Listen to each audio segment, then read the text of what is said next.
Hi everyone, আসসালামু আলাইকুম। আজ আমি আপনাদের 1.5 পাউন্ড ওজনের চকলেট পার্টি কেক তৈরি করে দেখাবো। তার সাথে থাকবে চকলেট গানাশ তৈরি আর পারফেক্ট চকলেট ক্রিম তৈরি। মোট কথা চকলেট কেকের A to Z রেসিপি একদম ডিটেলসে আপনাদের সাথে শেয়ার করব। আর একদম সহজভাবে পুরো ভিডিওটি দেখানোর চেষ্টা করেছি। যারা কেক তৈরিতে একদমই নতুন, আশা করছি আজকের এই ভিডিওটি দেখে আপনারাও পারফেক্ট একটা চকলেট কেক তৈরি করে নিতে পারবেন। তো আমি 3 ডিমের 1.5 পাউন্ড ওজনের একটা কেক তৈরি করব। তার জন্য এখানে নিয়ে নিলাম হাফ কাপ ময়দা আর 1.5 টেবিল চামচ কোকো পাউডার, আর নিলাম 1 চা চামচ বেকিং পাউডার আর সামান্য 1 চিমটি লবণ। আর এই উপকরণগুলো আমি যেভাবে নিয়েছি সেম একই মাপে আপনারা নিয়ে নেবেন, তাহলেই পারফেক্ট একটা কেক তৈরি করতে পারবেন। এখন এই সব কিছু আমি একসাথে চেলে নেব। চকলেট কেক তৈরির সময় চেষ্টা করবেন এই শুকনো উপকরণগুলো 2 থেকে 3 বার চেলে নিতে, এতে করে ভালো একটা রেজাল্ট পাওয়া যাবে। তো আমি একবার চেলে নেবার পরে এটা এভাবে একটু চেপে চেপে মিশিয়ে দিলাম, কারণ কোকো পাউডারটা কিন্তু একটু দানা দানা থাকে, তাই এরকম একটু চেপে চেপে মিশিয়ে দিলে একদম স্মুথলি সব কিছুর সাথে মিশে যায়। তো মিশানোর পরে আমি আরও একবার চেলে নিলাম। তো এখানে আমি একদম শুকনো একটা বাটিতে নর্মাল টেম্পারেচারে থাকা 3টা ডিম নিয়ে নিলাম। তো এখন ডিম থেকে ডিমের কুসুমগুলো আলাদা করে নেব। আর কুসুমগুলো আলাদা করার সময় একদম সাবধানে আলাদা করতে হবে, যেন সাদা অংশের ভিতরে এক ফোঁটাও কুসুম থেকে না যায়। কুসুম যদি সাদা অংশের ভিতরে এক ফোঁটাও থেকে যায় তাহলে সেটা দিয়ে ভালো ফোম তৈরি করা যাবে না। এবার এই কুসুমগুলোর ভিতরে আমি দিয়ে দিলাম 1.5 টেবিল চামচ তেল আর 1.5 টেবিল চামচ পানি, আর দিলাম হাফ চা চামচ ভ্যানিলা এসেন্স। এবার এগুলো একটু মিশিয়ে নেব। এই তো এগুলো মিশিয়ে আমি একটা সাইডে রেখে দিলাম। এখন এই যে ডিমের সাদা অংশটা, এটাকে আমি বিট করে নেব। তো বিটের স্পিড 2 রেখে 20 থেকে 25 সেকেন্ডের মতো এটাকে বিট করে নেব। আর এই যে এরকম হালকা ফোমি ভাব চলে আসার পরে এবার এখানে মেশাবো চিনি। তো এখানে আমি 1/3 কাপ চিনি নিয়ে নিয়েছি, আর চিনিটা ভাগে ভাগে মেশাতে হবে। প্রথমে অল্প একটু চিনি দিয়ে কিছু সময় বিট করে নেব। এই তো কিছু সময় বিট করার পরে আরও কিছুটা চিনি দিয়ে দিলাম। তারপরে আবারও কিছু সময় বিট করে বাকি চিনিটাও দিয়ে দিলাম। এবার যতক্ষণ না পারফেক্ট একটা ফোম তৈরি হয় ততক্ষণ পর্যন্ত বিট করে নিতে হবে। আর এই যে দেখুন এরকম থকথকে স্মুথ এবং ফ্লাফি একটা ফোম তৈরি হয়ে গেছে। এবার এর ভিতরে কুসুমের যেই মিশ্রণটা রেডি করে রেখেছিলাম সেটা দিয়ে দিলাম। আর দিলাম 1 চা চামচ পরিমাণ চকলেট ইমালশন। ইমালশনের পরিবর্তে চকলেট এসেন্স ব্যবহার করতে পারবেন, তবে পারফেক্ট কালার বা স্বাদ কিন্তু পাবেন না, তাই অবশ্যই ইমালশনটা ব্যবহার করতে হবে। তো এই পর্যায়ে বেশি সময় বিট করা যাবে না, সবকিছু ভালোভাবে মিশে গেলেই কিন্তু বিটারটা অফ করে দিতে হবে। এই ধরেন 5 থেকে 10 সেকেন্ড বিট করলেই হয়ে যাবে। এবার আমি এর সাথে এই শুকনো উপকরণগুলো মিশিয়ে নেব। আর শুকনো উপকরণগুলো একসাথে না মিশিয়ে 2 ভাগে মেশাতে হবে। আর এই শুকনো উপকরণগুলো মেশানোর সময় কিছুটা সাবধানতা অবলম্বন করতে হবে, কারণ স্পঞ্জ কেক তৈরিতে এই শুকনো উপকরণগুলো মেশানো হচ্ছে সবচেয়ে সেন্সিটিভ কাজ। আর যেহেতু এটা চকলেট কেক, তো এটা কিন্তু আরো বেশি সেন্সিটিভ। আর দেখুন আমি খুব সাবধানতা সহকারে মেশাচ্ছি।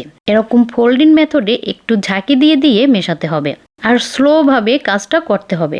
কোনো রকম তাড়াহুড়া করা যাবে না। এই ফোমটা যাতে কোনোভাবেই নষ্ট না হয় সেদিকে খেয়াল রাখতে হবে।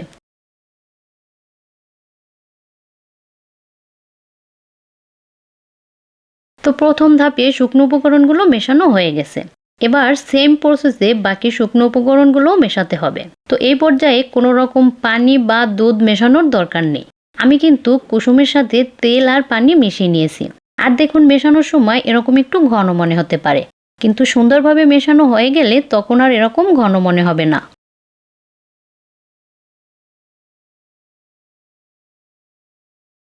তো আমার এখানে ব্যাটারটা মিশিয়ে নেওয়া কমপ্লিট। আর এই যে দেখুন ব্যাটারটা এরকম হালকা ফ্লাফি আর থকথকে টাইপের হবে। তো কেকটা বেক করার জন্য আমি এখানে 7 ইঞ্চি সাইজের একটা মোল্ড নিয়েছি। মোল্ডের ভিতরে একটা পেপার দিয়ে দিলাম। আর স্পঞ্জ কেকের ক্ষেত্রে মোল্ডের ভিতরে কোনো রকম তেল ব্রাশ করা যাবে না। তো সম্পূর্ণ ব্যাটারটুকু মোল্ডের ভিতরে ঢেলে দিলাম। দেওয়ার পরে একটা টুথপিকের সাহায্যে এভাবে একটু সমান করে নেব। এতে করে ভেতরে কোনো এয়ার বাবলস থাকলে সেগুলো ভেঙে যাবে। তারপরে এই যে হালকা একটু ট্যাপ করে দিলাম। তো কেকটাকে আমি চুলায় বেক করব। তার জন্য এরকম একটা সিলভারের হাঁড়ি নিয়ে নিলাম। হাঁড়ির ভিতরে একটা স্ট্যান্ড দিয়ে কেকের মোল্ডটা বসিয়ে দিলাম।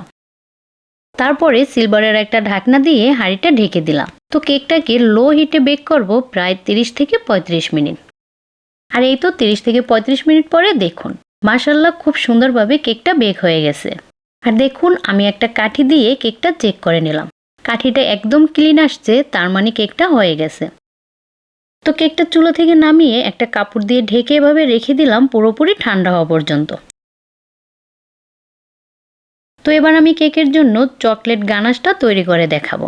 তার জন্য এখানে আমি ব্লুবেল ব্র্যান্ডের মিল্ক চকলেট নিয়েছি 100 গ্রাম আর 1/3 কাপ নিলাম হুইপ ক্রিম। তো ডাবল বয়েলিং প্রসেসে গানাশটা তৈরি করে নেব। তো একটা হাঁড়িতে আমি ফুটান্ত গরম পানি নিয়ে নিলাম। এবার হাঁড়ির উপরে চকলেটের এই বাটিটা বসিয়ে দিলাম। তারপরে এরকম আস্তে আস্তে মেল্ট করে নিলেই কিন্তু গানাশটা রেডি। আর এই যে গানাশের ঘনত্বটা দেখুন এরকম হবে। তো গানাশটা একটা সাইডে ঠান্ডা হতে রেখে দিলাম। এবার আমি কেকের ক্রিমটা তৈরি করব। আজকের কেকটা ডেকোরেশন করতে আমার 1.5 কাপ ক্রিম লাগবে। তো আমি এখানে ট্রপিক্যাল ব্র্যান্ডের যে হুইপ ক্রিমটা থাকে সেখান থেকে 1.5 কাপ ক্রিম নিয়ে নিলাম। আর ক্রিমটা কিন্তু অবশ্যই বরফ ঠান্ডা হতে হবে। মানে ট্রপিক্যাল ক্রিমটা তো ফ্রোজেন করে রাখতে হয়। তো ফ্রিজ থেকে নামিয়ে 1 থেকে 1.5 ঘন্টা পর ব্যবহার করবেন, তাহলেই হবে। তো এখানে 1.5 কাপ ক্রিম নিয়ে বিটার স্পিড মিডিয়াম রেখে প্রথমে হালকা একটু বিট করে নিলাম। এবার আমি এর ভিতরে দিয়ে দিলাম 5 টেবিল চামচ গুঁড়া দুধ। তো ক্রিমটা যদি একটু বেশি মজাদার করে তৈরি করতে চান তাহলে কিন্তু গুঁড়া দুধটা অবশ্যই দিয়ে দিবেন।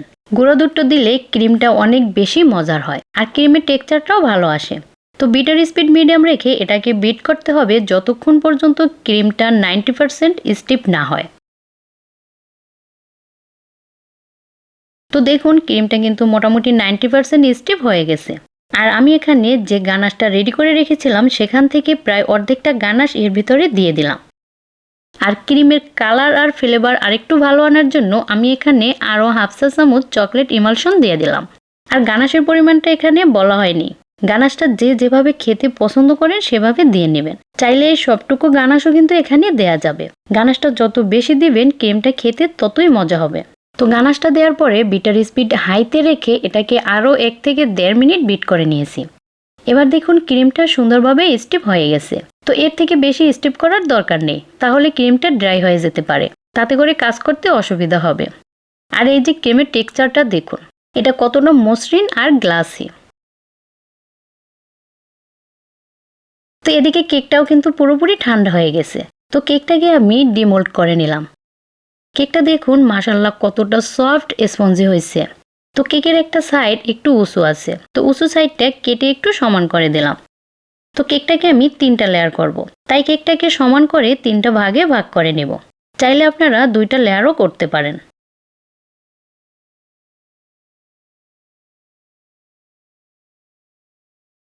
তো কেকের স্লাইসটা একটু দেখুন কতটা নরম তুলতুলে আর স্পঞ্জি হয়েছে, আর ভিতরে টেক্সচারটাও কত সুন্দর হয়েছে মাশাআল্লাহ। তো এবার চলুন আমরা কেকটা ডেকোরেশন করে ফেলি। তো আমি একটা বড় পাইপিং ব্যাগে বেশি করে ক্রিম ঢুকিয়ে নিয়েছি। এবার কেক বোর্ডের উপরে কিছুটা ক্রিম লাগিয়ে নিলাম, যাতে কেকের স্লাইসটা ভালোভাবে আটকে থাকে, সরে না যায়। তো একটা স্লাইস এখানে বসিয়ে দিলাম। এবার আমি কেকের উপরে মিল্ক সিরাপ দিয়ে দেব। আর মিল্ক সিরাপটা আমি তৈরি করেছি শুধুমাত্র কুসুম গরম দুধের সাথে চিনি মিশিয়ে নিয়েছি। তারপর একদম ঠান্ডা করে এখন ব্যবহার করতেছি। চাইলে এখানে পানির সাথে চিনি মিশিয়ে সুগার সিরাপ তৈরি করে সেটাও ব্যবহার করতে পারেন, তবে মিল্ক সিরাপ দিলে অবশ্যই টেস্ট ভালো আসবে। তারপরে আমি দিয়ে দিলাম কিছুটা চকলেট গানাশ। বুঝতে পারতেছেন কেকটা কতটা চকলেটি হবে। তারপরে পাইপিং ব্যাগের সাহায্যে ক্রিমের একটা লেয়ার সুন্দর করে দিয়ে দিলাম। আর ক্রিমের এই লেয়ারটা যে যেরকম খেতে পছন্দ করেন সেরকম দিয়ে নেবেন। ক্রিম বেশি খেতে পছন্দ করলে লেয়ারটা একটু মোটা করে দিবেন, আর ক্রিম যদি কম পছন্দ করেন তাহলে লেয়ারটা পাতলা করে দিবেন। তো ক্রিমের উপরে কেকের আরও একটা স্লাইস বসিয়ে দিলাম। তো সেম ভাবে প্রথমে কিছুটা মিল্ক সিরাপ দিয়ে দিলাম। তারপরে বেশ কিছুটা চকলেট গানাশ দিয়ে দিলাম, আর গানাশটা চারদিকে খুব ভালো করে স্প্রেড করে দিলাম।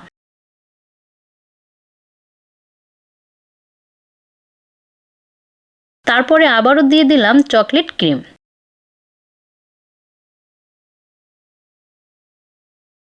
আপনারা চাইলে ক্রিমের লেয়ারের উপরে আবারও চকলেট গানাশ দিয়ে নিতে পারেন।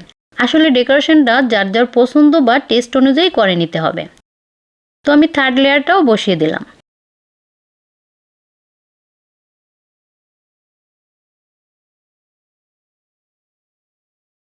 তারপরে আমি হালকা করে কিছুটা ক্রিম উপরে আর চারপাশে লাগিয়ে নিলাম কেকটাকে ক্রাম্ব কোট করার জন্য। আর ক্রাম্ব কোট হচ্ছে এই যে কেকের গায়ে ক্রাম্বসগুলো বা কেকের গুঁড়োগুলো লেগে থাকে সেগুলোকে প্রথমে হালকা ক্রিম দিয়ে লক করে দেওয়া, এটাকেই বলে ক্রাম্ব কোট। আর এটা করা কিন্তু খুবই জরুরি, তা না হলে কেকের ফিনিশিংটা কিন্তু কখনোই সুন্দর হবে না।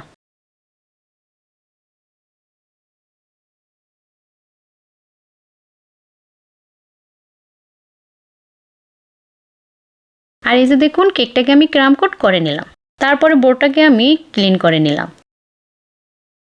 এবার এই কেকটাকে এই অবস্থায় আমি আধা ঘন্টার জন্য নর্মাল ফ্রিজে রেখে দেব, এতে করে কেকের ফিনিশিংটা সুন্দর হবে। তো আধা ঘন্টা পরে কেকটা ফ্রিজ থেকে নামিয়ে নিলাম। এবার কেকটা ফিনিশিং দেওয়ার জন্য পাইপিং ব্যাগের সাহায্যে কেকের চারপাশে আর উপরে সমান করে ক্রিম লাগিয়ে নিলাম। যারা কেক তৈরিতে একদমই নতুন তারা এভাবে পাইপিং ব্যাগের সাহায্যে ক্রিমটা লাগিয়ে নেবেন, তাতে করে ক্রিমটা সহজেই সব দিক থেকে সমান করে লাগিয়ে নিতে পারবেন।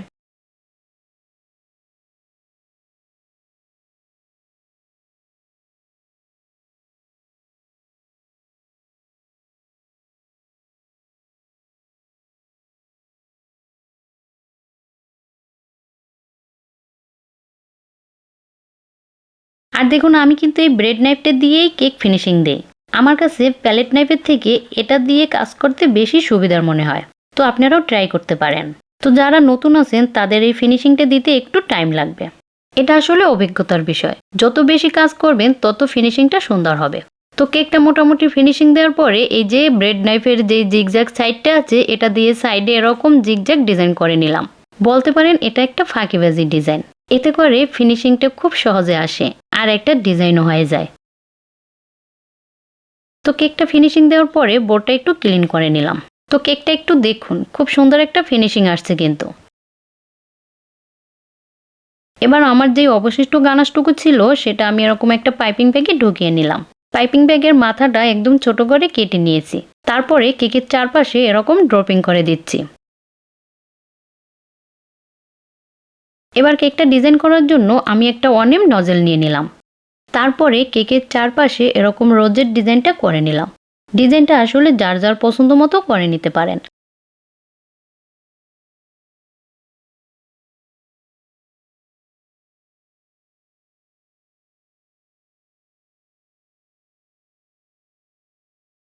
তারপরে এই একই নজল দিয়ে এক চাপের এক একটা ফুল ফাঁকে ফাঁকে বসিয়ে দিলাম। আর কেকের মাঝখানে এই ফাঁকা অংশটায় আমি বেশ কিছু চকলেট চিপস দিয়ে দিলাম। তারপরে এই ফুলগুলোর ভিতরে আমি কিছু সিলভার কালারের সুগার বল দিয়ে দিলাম। আর কেকের সাইডে চকলেটের যেই ড্রপগুলো প্রত্যেকটা ড্রপের মাথায় আমি একটা একটা করে সুগার বল বসিয়ে দিলাম, এতে করে কেকের লুকটা খুবই সুন্দর আসছে। তো কেকটা পুরোপুরি ডেকোরেশন হয়ে গেছে। আর দেখুন এই সিম্পল একটা ডিজাইনেও কেকটা কতটা গর্জিয়াস লাগতেছে, মাশাআল্লাহ। তো এবার আমি আপনাদের কেকটা কেটে দেখাবো।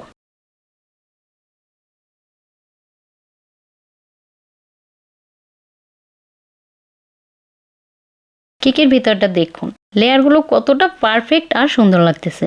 যদিও আমি কেকটা তৈরি করে সাথে সাথে কেটে নিয়েছি, কেকটা এক রাত ফ্রিজে রেখে তারপরে কেটে নেওয়া ভালো, তাতে করে কেকের পারফেক্ট টেস্ট পাওয়া যায় আর কাটার পরে লেয়ারগুলো একদম ক্লিয়ারলি ফুটে ওঠে। তো কেকটা খুবই মজার ছিল, এটা খাওয়া শুরু করলে আর হাত থামে না, শুধু খেতেই মন চায়। তো আশা করি আজকের এই পুরো ভিডিওটি আপনাদের ভালো লেগেছে। ভালো লাগলে সব সময় আমার চ্যানেলের সাথে থাকবেন। ভালো থাকবেন সবাই, আল্লাহ হাফেজ।